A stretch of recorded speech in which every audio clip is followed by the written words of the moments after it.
Hello everyone. I've missed y'all and I'm so glad that you're watching this little video.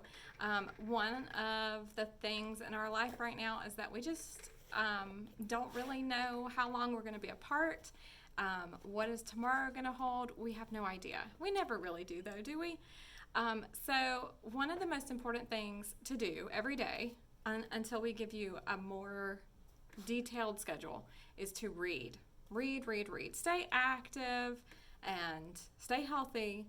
But one of the things that I want you to keep on doing is read. And so what I thought we could do today, I came to my classroom to pick up a few things that might be helpful to teach from home if that is what we're going to be doing. And while I was in my classroom, I said, why don't I read with my kiddos and anybody else that would like to listen along. So I picked up one of my favorite books. I'm going to read a lot of books while I'm at home, and so I'm taking a lot of my my entire bookcase, basically. I'm going to take that home with me. But as I was packing up, I said, let's read a story together. So I got my phone out and pressed record, and here we are. So one of my favorite books is The True Story of the Three Little Pigs. And I love this book because, I don't think you can see it. Let me see if I can move it up here. In third grade, we talk about point of view a lot of times, which is basically a fancy word for how does the author or the character feel or think? What are their, thoughts, and how do they see things through their eyes? And everybody knows the classic story of the three little pigs, right? The little three innocent pigs and that poor mother, and they all go off and they build their own homes, and they're just innocent and nothing's wrong until that big bad wolf comes, right? Well, this story is told from, I don't know if you can see this right here, but it's the point of view of this wolf. And I love it because all of us have different points of view. And so in third grade, we were talking about that a lot. And I was like, well, let's read one of my favorite books, refresh our memory on what point of view is, and have fun reading at the same time. So, The True Story of the Three Little Pigs. Everybody knows the story of the three little pigs, or at least they think they do.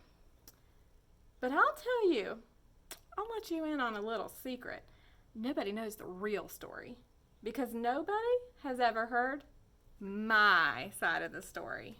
So who do you think is telling this story? I kind of gave it away before I started. Here he is.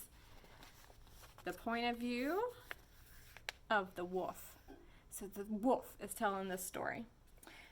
I'm the wolf, Alexander T. Wolf, and you can call me Al. I don't know how this whole big bad wolf thing got started, but it's all wrong. So his point of view is very, very different than those pigs and whoever's telling the pig story. And he's going to tell us what his point of view is. Now maybe it's because of our diet. Diet is what you eat. What do wolves eat? Well, in the story of the three little pigs, it's a lot of meat, isn't it? Hey, it's not my fault that wolves eat cute little animals like bunnies and sheep and pigs. That's just the way we are. Hey, if cheeseburgers were cute, folks would probably think you were big and bad too. Maybe they do. But, like I was saying, the whole big bad wolf thing is all wrong. The real story is all about a sneeze and a cup of sugar. This is the real story. I love how the illustrator used this kind of font. Isn't that neat? Look at that. The O is a pig's nose. Hilarious. Oh my goodness gracious. Way back in Once Upon a Time, I was making a birthday cake for my dear old granny, and I had a terrible sneezing cold. I ran out of sugar. What happens when you're making something and you run out of something? What is someone to do? Let's find out. So, oh, okay, here we go. He's about to tell us what he's about to do.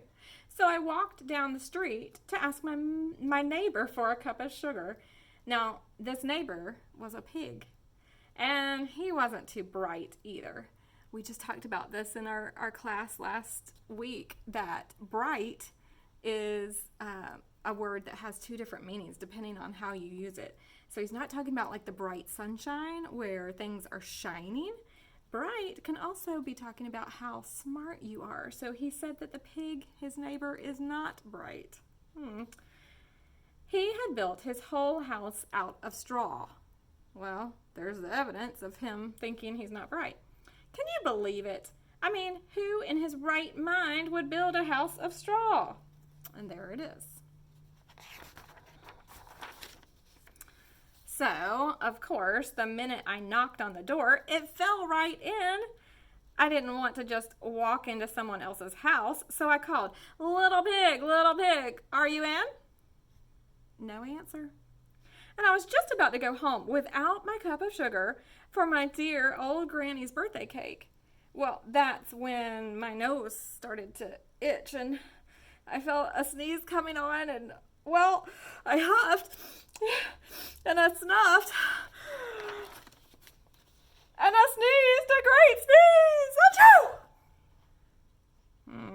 This is quite different than the pig's version of the story, don't you think? Look. Oh, boy. Oh, no. And you know what? That whole darn straw house fell down.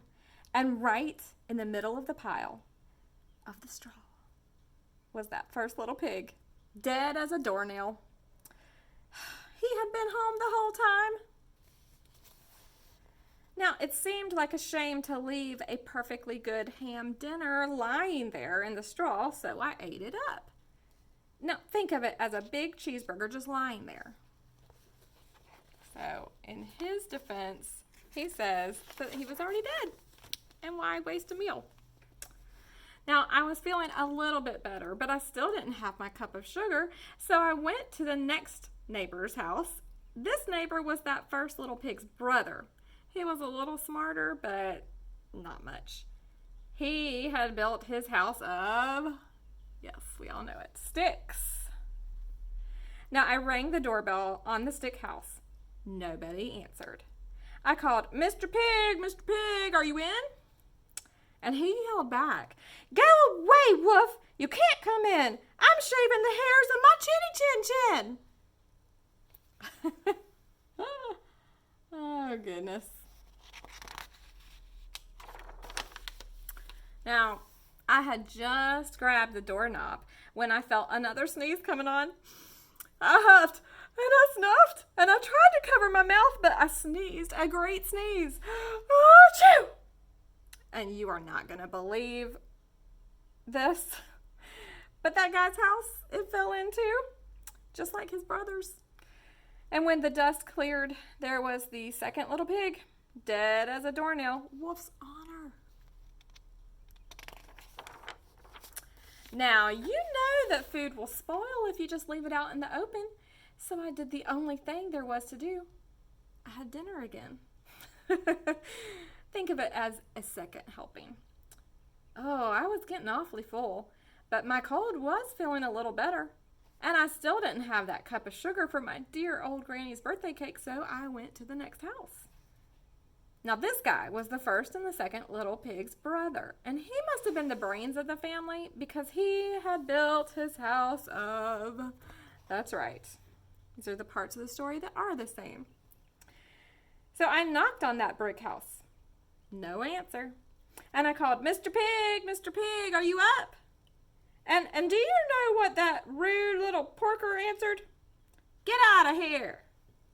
Get out of here, Wolf. Don't bother me again. Talk about impolite. He probably had a whole sack full of sugar, and he wouldn't give me even one little cup for my dear, sweet old granny's birthday cake. What a pig.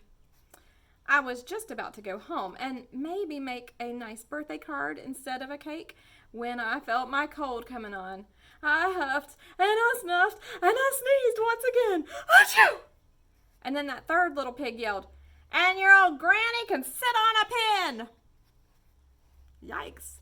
In the wolf's version, in his point of view, who's the bad guys? These pigs are not so polite. Now, I'm usually a pretty calm fellow, but when somebody talks about my granny like that, I go a little crazy. When the cops drove up, of course I was trying to break down this pig's door, and the whole time I was huffing and puffing and sneezing and make a real scene. And the rest, as they say, is history. Uh-oh, here he is, getting the bad name for himself. Now, the news reporters found out about these 2 pigs that I had for dinner. They figured a sick guy going to borrow a cup of sugar didn't sound very exciting. So they jazzed up the story with all of that huff and puff and blow your house down, and they made me the big bad wolf. Well, that's it. That's the real story. I was framed. But maybe you could loan me a cup of sugar.